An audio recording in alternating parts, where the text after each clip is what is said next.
Single বেঞ্চের পর এবার ডিভিশন বেঞ্চে ধাক্কা খেলেন মাদ্রাসায় শিক্ষক নিয়োগের আবেদনপত্র বাতিল হওয়া 12,000 পদপ্রার্থী। বিচারপতি তপব্রত চক্রবর্তী এবং বিচারপতি রাজা বসু চৌধুরীর বিশেষ ডিভিশন বেঞ্চে মামলাকারীদের পরীক্ষায় বসার সুযোগ দেওয়ার আবেদন খারিজ করে দিয়েছেন। এ বিষয়ে বিস্তারিত জানবো এই মুহূর্তে রয়েছে আমাদের সঙ্গে আমাদের প্রতিনিধি রিমিকে থেকে জানার চেষ্টা করবো। রিমিক, পদপ্রার্থী একবারে বলা যেতে পারে মামলাকারীদের পরীক্ষায় বসার সুযোগ দেওয়ার আবেদন খারিজ করে দিয়েছেন, কি জানা যাচ্ছে?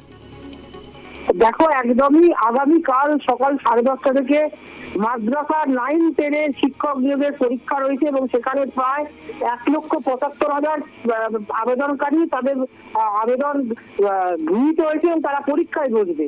কিন্তু সেই ক্ষেত্রে একটা জটিলতা তৈরি হয়েছিল যে 12,000 আবেদনকারী তাদের আবেদনপত্র বাতিল করে দেওয়া হয়।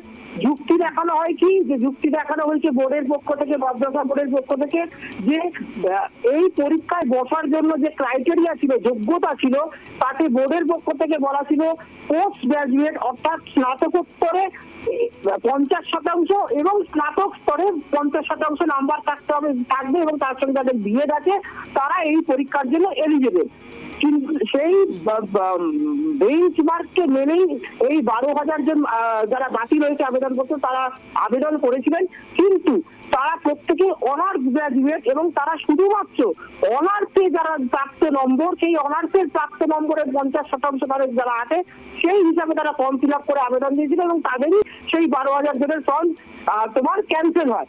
সেই নিয়ে তারা এবং গত 26শে ফেব্রুয়ারি সেই বাতিল যাদের নাম হয়েছে তাদের তালিকা বোর্ডের পোর্টালে আপলোড করা হয় এবং তারপর ওই দিনই কিন্তু কলকাতা হাইকোর্টের সিঙ্গেল বেঞ্চ বিচারপতি অনিরুদ্ধ রায়ের বেঞ্চে আবেদন বা মামলাকারী যারা ছিলেন বা বঞ্চিত পদপ্রার্থী তারা মামলা করেছিলেন এবং সিঙ্গেল বেঞ্চ, অনিরুদ্ধ রায়ের সিঙ্গেল বেঞ্চ তিনিও এই আবেদন খারিজ করে দিয়েছিল। তারপর তারা ডিভিশন বেঞ্চের দ্বারস্থ হয়েছিল বিচারপতি তপব্রত চক্রবর্তী এবং বিচারপতি রাজা বসু চৌধুরীর এজলাসে। আজকে শনিবার আদালত সাধারণত ছুটি থাকে হাইকোর্ট, কিন্তু যেহেতু আগামীকালই পরীক্ষা রয়েছে সকাল 10:30টায়, সেই জরুরি ভিত্তিতে আজকে স্পেশাল কোর্ট বসানো হয়েছিল কলকাতা হাইকোর্টে বিচারপতি তপব্রত চক্রবর্তী এবং বিচারপতি রাজা বসু চৌধুরী।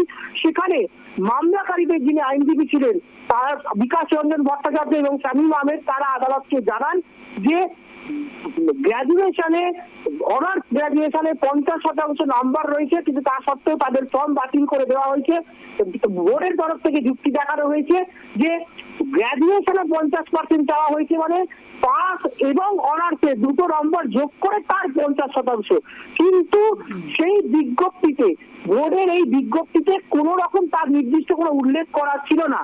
পাশাপাশি মামলাকারীদের আইনজীবীর আরো দাবি ছিল, যেহেতু স্পেশালাইজেশন সাবজেক্টের পদপ্রার্থী হিসেবে তারা অ্যাপ্লাই করছে, অর্থাৎ ইতিহাস বা ভূগোল বা বিজ্ঞান বা অঙ্ক স্পেশাল সাবজেক্ট, নির্দিষ্ট সাবজেক্টের টিচারের জন্য তারা আবেদন করছে এবং তাদের সেই সাবজেক্টেই অনার্স গ্রাজুয়েশন আছে, তাই অনার্সের স্টুডেন্ট যারা হয় তাদের ক্ষেত্রে তারা যদি অনার্সের যে নাম্বারটা পান থার্ড ইয়ারে, সেই নাম্বারটাই গ্রহণযোগ্য হয়। সেক্ষেত্রে পাসের নাম্বারটা পার্ট 1 বা পার্ট 2-তে তাদের যে নাম্বার যদি 1+1+1 ফরম্যাটে হয় তাহলে +1+1 প্রথম 2 বছরের নাম্বারটা সেক্ষেত্রে গ্রহণযোগ্য হয় না। ফাইনাল ইয়ারে অনার্স পেপারের যে নাম্বারটা তারা পায় সেটাই তাদের ফাইনাল রেজাল্ট হয় এবং তার ভিত্তিতেই কিন্তু একজন অনার্স গ্রাজুয়েটের সে কোন ক্লাস পেয়েছে, ফার্স্ট ক্লাস না সেকেন্ড ক্লাস, সেইটা তৈরি হয়। ফলে যারা অনার্স গ্রাজুয়েট তাদের শুধু অনার্সের নম্বরের উপর 50%-এর উপর ভিত্তি করেই তারা আবেদন করবে, এটা স্বাভাবিক। কিন্তু বোর্ড সেটা মানতে রাজি হয়। আজকে বোর্ডের পক্ষে আইনজীবী বলেন যে কোন রকম ভাবেই এটা নয় যে অনার্স সাবজেক্টের যারা তারা শুধু অনার্সের নাম্বারে 50% দেবে, এখানে গ্রাজুয়েশনে 50% বলতে বোর্ড বলেছে যে অনার্স প্লাস পাসের মোট নম্বরের 50% হতে হবে। তাই যারা শুধুমাত্র অনার্সের নাম্বারে 50% দিয়ে অ্যাপ্লাই করেছে বা পাসের নাম্বার যারা আপলোড করেনি আবেদন পত্রে, তাই তাদের আবেদন বাতিল করা হয়েছে। বিচারপতি তপব্রত চক্রবর্তী বোর্ডকে পাল্টা প্রশ্ন করেছিলেন এই একই কথা, যদি কলকাতা বিশ্ববিদ্যালয় বা অন্যান্য বিশ্ববিদ্যালয়ের স্নাতক স্তরের রেজাল্ট দেখা হয় তাহলে দেখা যায় যে ফাইনাল ইয়ারে অনার্স পেপারগুলোর পরীক্ষা হয় এবং অনার্স পেপারে নাম্বারটাই তাদের চূড়ান্ত রেজাল্ট হয় যারা অনার্স গ্রাজুয়েট হয়। সেক্ষেত্রে পাসের নাম্বারে কোনো গ্রহণযোগ্যতা রাখে না। পোস্ট গ্রাজুয়েটের ক্ষেত্রেও আপনারা যখন 50% চাইছেন, তাহলে পোস্ট গ্রাজুয়েশনেও কিন্তু সাবজেক্ট স্পেশালাইজেশন থাকে, একটা নির্দিষ্ট সাবজেক্টের ওপরেই কেউ MA করে। আবার অনার্স গ্রাজুয়েট যারা হয় স্নাতক স্তরে যারা অনার্স পেপারটাও কিন্তু একটা নির্দিষ্ট সাবজেক্টের ওপরেই তাদের অনার্স পেপারটা হয়। ফলে সেক্ষেত্রে যখন অনার্সের স্পেশালাইজ সাবজেক্টের টিচারের পরে সে অ্যাপ্লাই করছে, তাহলে স্নাতকোত্তর স্তরে যখন 50% চাইছেন, তাহলে স্নাতক স্তরের অনার্স পেপারের 50% কেন গ্রাহ্য হবে না? কেন পাসের নাম্বারটাও সেখানে অ্যাড করতে হবে? এই আজকে দুই পক্ষের মধ্যে সওয়াল জবাব হয়। দীর্ঘক্ষণ ধরে প্রায় 2.5 ঘন্টা ধরে শুনানি চলে, কিন্তু দুই পক্ষের শুনানি শোনার পর যেটা উপনীত হয়, এবং পাশাপাশি যেটা মামলাকারীদের আইনজীবী যেটা বলে যে বোর্ডের বিজ্ঞপ্তিতে একদম স্পেসিফিকেশন দিয়ে বলা ছিল, যদি কোনো ফর্ম আপলোডের ক্ষেত্রে যদি ফর্ম সফলভাবে আপলোড হয় এবং ফর্মের জন্য যদি টাকা ঠিক মতো অনলাইনে পেমেন্ট করা হয়, তাহলে সেই সফল আবেদনকারীদের ফর্ম সংশোধন করার জন্য, অর্থাৎ ফর্মটা আবার কারেকশন করার জন্য একটা সুযোগ বোর্ডের পক্ষ থেকে দেওয়া হবে। কিন্তু মামলাকারীদের আইনজীবীদের দাবি সেই রকম কারেকশনের কোনো সুযোগ দেওয়া হয়নি।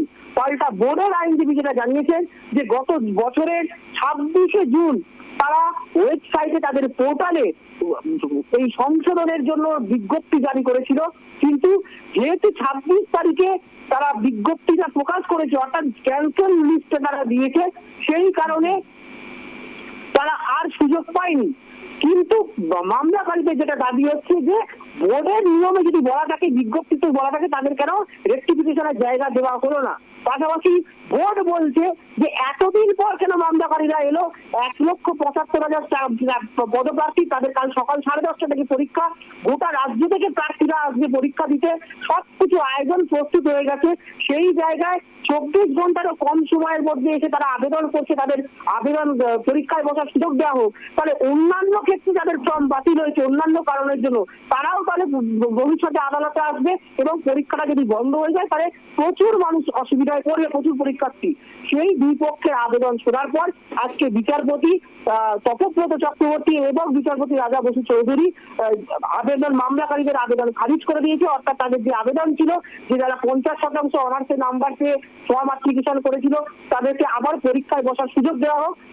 আবেদনকারীদের পক্ষ থেকে আইনজীবী বলেছিলেন যে অন্য কোনো দিনে এই 12,000 চাকরি প্রার্থীর পরীক্ষা নেওয়া হোক, যেহেতু এমসিকিউ কোশ্চেন হবে, মাল্টিপল চয়েস কোশ্চেন হবে, বোর্ডের কাছে একাধিক প্রশ্নপত্রের সেট থাকে, যে প্রশ্নপত্রের সেটগুলো আগামীকালের পরীক্ষায় ব্যবহার হবে না, সেই রকম একটা প্রশ্নপত্রের সেট দিয়ে এই 12,000 পরীক্ষার্থীর পরে পরীক্ষা দেওয়ার কথা বিবেচনা করে দেখুক বোর্ড। কিন্তু আদালত আজকে মামলাকারীদের এই কোনো আবেদনেই কর্ণপাত করেননি, মামলাটি আজকে খারিজ করে দিয়েছেন। অর্থাৎ 12,000 যে চাকরি প্রার্থীর অভিযোগ আবেদনপত্র বাতিল হয়েছে, সেটা বাতিলই হয়েছে। যেটা প্রাথমিকভাবে মনে করা হচ্ছে যে যেহেতু এত দেরিতে করে তারা আবেদন করেছে, 24 ঘন্টারও কম সময়ের মধ্যে তারা আবেদন করেছে, সেই কারণেই হয়তো আদালত তাদের আবেদনটি খারিজ করে দিয়েছে। ফলে সিঙ্গেল বেঞ্চের পর আবারও কিন্তু ডিভিশন বেঞ্চে এই 12,000 পদপ্রার্থী কিন্তু তাদের ধাক্কা ছিল, তাতে কোনো সন্দেহ নেই। অঞ্জন, ধন্যবাদ রিমিক এই বিষয়ে জানানোর জন্য। একেবারে যে ছবি আপনাদের সামনে তুলে ধরার চেষ্টা করছি, যে কথা বললেন একেবারে আমাদের প্রতিনিধি, ডিভিশন বেঞ্চও ধাক্কা খেলেন মাদ্রাসায় শিক্ষক নিয়োগের 12,000 পদপ্রার্থী। এর আগে সিঙ্গেল বেঞ্চ তাদের আবেদনপত্র বাতিল করেছিল। এরপর যে বিষয় উঠে আসছে, একেবারে পাস সাবজেক্টের নম্বর উল্লেখ না করায় ঘটে বিপত্তি, এবং মাদ্রাসায় শিক্ষক নিয়োগে 12,000 জনের আবেদনপত্র বাতিল করা হয়। বোর্ডের এই সিদ্ধান্তকে চ্যালেঞ্জ করে পরীক্ষায় বসার সুযোগ দেওয়ার আবেদন। এবার এই মোড় কোন দিকে যায় সেদিকে নজর থাকবে ট্রাইব টিভি বাংলা। কিন্তু সময় এখন একটা ছোট্ট বিরতির, ফিরছি বিরতির পর কোথাও যাবে না, দেখতে থাকুন ট্রাইব টিভি বাংলা।